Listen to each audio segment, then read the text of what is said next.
السلام عليكم ورحمة الله وبركاته. الحمد لله الواحد القهار والعزيز الغفار، والصلاة والسلام على رسوله المختار وعلى آله وأصحابه الأخيار. أما بعد. പ്രിയമുള്ള സഹോദരങ്ങളെ, ജീവിതത്തിൽ അള്ളാഹുവിന്റെ വിധിവിലക്കുകൾക്ക് അനുസൃതരായി ജീവിതം നയിക്കുവാൻ ശ്രദ്ധിക്കണേ എന്ന് ആമുഖമായി ഉണർത്തുന്നു.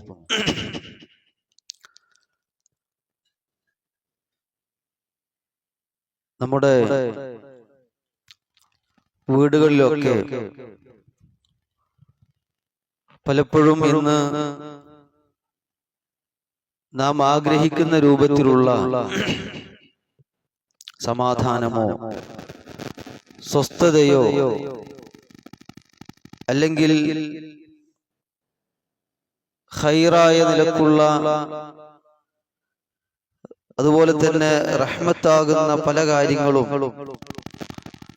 നമുക്ക് അനുഭവിക്കാതെ അല്ലെങ്കിൽ നമുക്ക് അനുഭവിക്കുവാൻ സാധിക്കാതെ വരുന്ന സാഹചര്യങ്ങൾ വീടകങ്ങളിൽ ഉണ്ട് എന്നുള്ളത് ഒരു സത്യമാണ്. യഥാർത്ഥത്തിൽ എന്തുകൊണ്ടാണ് നമ്മുടെ വീട്ടിൽ ഇത്തരത്തിലുള്ള അസ്വസ്ഥതകളും അസമാധാനവും തുടങ്ങിയ കാര്യങ്ങളൊക്കെ ഉണ്ടാകുന്നത് എന്ന് ചോദിച്ചാൽ, ഇസ്ലാമികമായി ചിന്തിക്കുമ്പോൾ മനസ്സിലാക്കുമ്പോൾ നമുക്ക് കാണാൻ കഴിയുന്നത് ധാർമ്മികമായ അല്ലെങ്കിൽ ഇസ്ലാമികമായിട്ടുള്ള ചുറ്റുപാടുകളിൽ നിന്ന്, വിശുദ്ധ ഖുർആനിൽ നിന്നും പ്രവാചക തിരുമേനി സ്വല്ലല്ലാഹു അലൈഹി വസല്ലമയുടെ ചര്യകളിൽ നിന്നുമൊക്കെ അങ്ങേയറ്റം മാറി നിന്നതുകൊണ്ടാണ്, അതല്ലെങ്കിൽ അവയൊക്കെ അവഗണിച്ചുകൊണ്ടാണ് ഇത്തരത്തിലുള്ള അസ്വസ്ഥതകളും മറ്റുമൊക്കെ ജീവിതത്തിൽ അല്ലെങ്കിൽ നമ്മുടെ വീടുകളിൽ ഉണ്ടാകുന്നത് എന്ന് നമുക്ക് കാണാൻ കഴിയും. കാരണം നബി സല്ലല്ലാഹു അലൈഹി വസല്ലമയുടെ ചില വാക്കുകൾ നമ്മൾ പരിശോധിക്കുമ്പോൾ വിശുദ്ധ ഖുർആനിൽ നിന്നും അതുപോലെ തന്നെ റഹ്മത്തിന്റെ മലക്കുകളുടെ പ്രാർത്ഥനകളും മറ്റുമൊക്കെ ലഭിക്കുന്ന അവസ്ഥകളും സാഹചര്യങ്ങളും ഒക്കെ നമ്മുടെ വീടകങ്ങളിൽ നിന്നും ഇല്ലാതായി എന്നതുകൊണ്ട് തന്നെ അവിടെ പൈശാചികമായ പ്രേരണകളും ദുർബോധനവും ഒക്കെ അവിടെ ഉണ്ടാകും. അത് നിങ്ങളുടെ ഐക്യത്തെയും സമാധാനത്തെയും സ്വസ്ഥതയും ഒക്കെ തകർത്ത് കളയും എന്നുള്ളത് ഒരു പരമാർത്ഥമാണ്. അതല്ല, വീടകങ്ങൾ ഇസ്ലാമികമായ അന്തരീക്ഷത്തിലൂടെ അതുപോലെ തന്നെ ഖുർആൻ പാരായണം, നമസ്കാരങ്ങൾ, ദിക്റുകൾ, സ്വലാത്തുകൾ കൊണ്ട് ആ രൂപത്തിലുള്ള ഒരു ഈമാനികമായ അവസ്ഥ പലപ്പോഴും നമ്മുടെ വീടുകളിൽ ഇല്ല എന്നുള്ളതാണ് ഒരു പരമാർത്ഥം. കിടന്നുറങ്ങുവാനും ഭക്ഷണം കഴിക്കുവാനും മാത്രമുള്ള ഇടമായി വീടുകളെ കാണുന്നിടത്താണ് പ്രയാസം അല്ലെങ്കിൽ ഇത്തരം സാഹചര്യങ്ങൾ ഉണ്ടാകുന്നത്. നേരെമറിച്ച് വിശുദ്ധ ഖുർആൻ പാരായണം ചെയ്യപ്പെടുന്ന ഒരു വീട്, അതുപോലെ തന്നെ നമസ്കാരങ്ങൾ നിലനിൽക്കുന്ന ഒരു വീട്, ദിക്റുകളും ദുആകളും സ്വലാത്തുകളും ഒക്കെ നിലനിൽക്കുന്ന വീടിനെ സംബന്ധിച്ചിടത്തോളം അവിടെ അള്ളാഹുവിന്റെ സംരക്ഷണം ഉണ്ടാകുമെന്നും മലക്കുകളുടെ പ്രാർത്ഥനയുണ്ടാകുമെന്നും നബിയുടെ വാക്ക് നമുക്ക് കാണാൻ കഴിയും.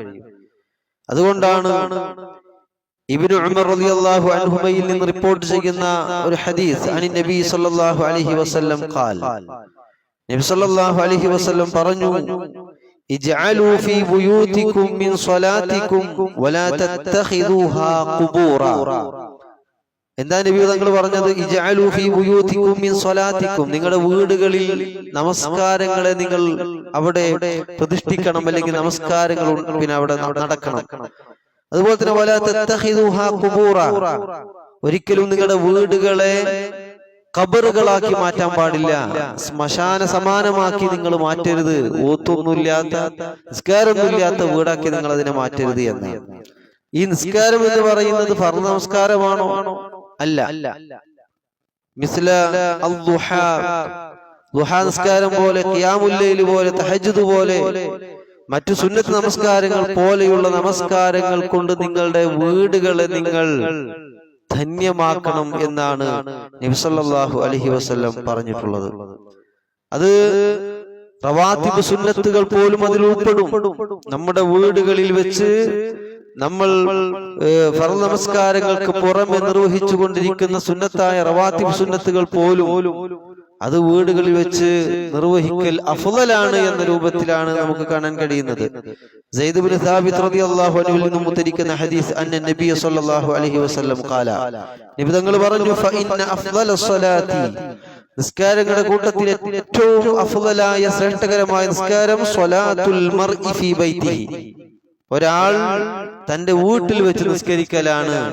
ശേഷം പറഞ്ഞു ഇല്ലൽ മക്തൂബ, നിർബന്ധ നമസ്കാരങ്ങൾ ഒഴികെ.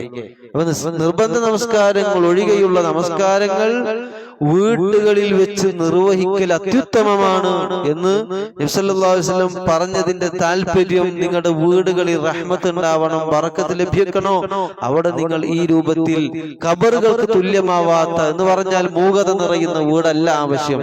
ഖുർആൻ പാരായണം, നിസ്കാരം പോലെയുള്ള ആരാധനകൾ കൊണ്ട് നിറഞ്ഞതാവണം നമ്മുടെ വീട് എന്നുള്ളതാണ്. നമുക്കറിയാം, ഖുർആൻ പാരായണം ചെയ്യുന്ന ഒരു വീടിനെ സംബന്ധിച്ചിടത്തോളം അവിടെ റഹ്മത്ത് വർഷിക്കും. അതുപോലെ തന്നെ പൈശാചികമായ പ്രേരണകൾ ഇല്ലാതാകും. നമുക്കറിയാം, പണ്ട് നമ്മുടെ വീടുകളിലൊക്കെ തന്നെയും പാരായണം ചെയ്യപ്പെട്ടിരുന്നത് മൗലിദുകളായിരുന്നു. അതിന്റെ അനുഭവസ്ഥരാണ് എന്നെക്കാൾ കൂടുതൽ, അല്ലെങ്കിൽ എനിക്ക് ആ ഒരു വിഷയം തന്നെ പരിചയമില്ല. മാല എന്താണെന്നോ ഏതാണെന്നോ ഞാൻ കണ്ടിട്ടില്ല, പാടിയിട്ടില്ല, എനിക്ക് പരിചയമില്ല. പക്ഷെ അതെല്ലാം ഒരുപക്ഷെ ഓതിയവരും പാടിയവരും ഒക്കെയാണ് എന്റെ മുമ്പിലുള്ളത്. അപ്പോ ഈ രൂപത്തിലാണ്, അതായത് ഷിർക്കിന്റെ വരികളും വിദഅത്തിന്റെ പശ്ചാത്തലങ്ങളും ഒക്കെ അടങ്ങിയിട്ടുള്ള അത്തരം നൂലാമാലകൾ ജനങ്ങളെ കൊണ്ട് പാടിപ്പിക്കുകയും പാരായണം ചെയ്യിപ്പിക്കുകയും ചെയ്തിരുന്ന ഒരു സമൂഹം, അത് വലിയൊരു പുണ്യകർമ്മമായി കൊണ്ട് നടന്നിരുന്ന സമൂഹത്തെ വിശുദ്ധ ഖുർആൻ നിങ്ങളുടെ വീടുകളിൽ പാരായണം ചെയ്യണം, വിശുദ്ധ ഖുർആനാണ് നമ്മുടെ വഴികാട്ടി, അതാണ് നിങ്ങൾ ചെയ്യേണ്ടത്, അതിന് പ്രതിഫലമുണ്ട് എന്ന് നമ്മൾ ഉമ്മത്തിനെ പഠിപ്പിച്ചു. ആളുകൾ അതിലേക്ക് പതിയെ വന്നു. ഇന്നത്തെ സാഹചര്യം എന്താ? ഇന്ന് ഒരു ഓത്തുമില്ല, ഒരു പാട്ടുമില്ല, ഒന്നുമില്ലാത്ത ശ്മശാന സമാനമായ വീടുകളായി നമ്മുടെ വീടുകൾ മാറി. അതുകൊണ്ട് തന്നെ സ്വാഭാവികമായും പൈശാചികമായ ദുഷ്പ്രേരണകൾ നമ്മുടെ വീടുകളിൽ ഉണ്ടാകും എന്നുള്ളത് തീർച്ചയാണ്. അതുകൊണ്ടാണ് നബി സല്ലല്ലാഹു അലൈഹി വസല്ലം പറഞ്ഞത്, ലാ തജഅലൂ ബുയൂതകും മഖാബിറ, നിങ്ങൾ നിങ്ങളുടെ വീടുകളെ മഖ്ബറകളാക്കരുത്, ഖബറിടങ്ങളാക്കരുത്. ഇന്ന ശൈത്താന യൻഫിറു മിനൽ ബൈത്തിൽ ലദീ തുഖറഉ ഫീഹി സൂറത്തുൽ ബഖറ, സൂറത്തുൽ ബഖറ പാരായണം ചെയ്യപ്പെടുന്ന വീട്ടിൽ നിന്ന് പിശാച് അവന്റെ ശർറ് അവൻ ഓടിപ്പോകും, ആ പൈശാചിക പ്രേരണകൾ ഉണ്ടാവുകയില്ല എന്ന് നബി സല്ലല്ലാഹു അലൈഹി വസല്ലമയുടെ വാക്ക് നമുക്ക് കാണുവാൻ സാധിക്കും. പ്രിയമുള്ളവരെ, നമ്മൾ നമ്മുടെ വീടുകളെ സജീവമാക്കണം.